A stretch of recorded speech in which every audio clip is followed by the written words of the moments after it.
hello साथीहरु welcome and नमस्कार सबैजनालाई स्वागत छ मेरो न्यू ब्लगमा र आज चाहिँ टक्क भान्जेरामा चाहिँ बोनतिरबाट आउँदैछौँ हैन ट्रक लाएर खाना फान्न गएको नि भान्जारामा चाहिँ टक्क आउँदैछौँ भान्जा चाहिँ पछि लखर लखर भारी बोकेर आउँदैछन् हैन म चाहिँ टक्क अगाडि आउँदैछु हेलो भान्जा कहाँबाट ल्याएको ए घरबाट कहाँ लाग्ने घर कस्तो कुरा त्यो गोठा लाग्ने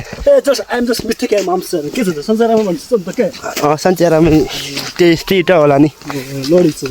र साथीहरु हामी चाहिँ डिसबरीको ठकान र डिसबरीको काम र काँडाले घोचेर गरेर जियो ठकान बनाइसकेको छ हैन टक्कलाएर चाहिँ घर गएर मजाले नुहाइधुवाइ गरेर तेल लगाएर मिची सेकेर सुत्ने हो के यस्तो कोर्दिया छ कि यस्तो भएछ कि शरीर काँडाले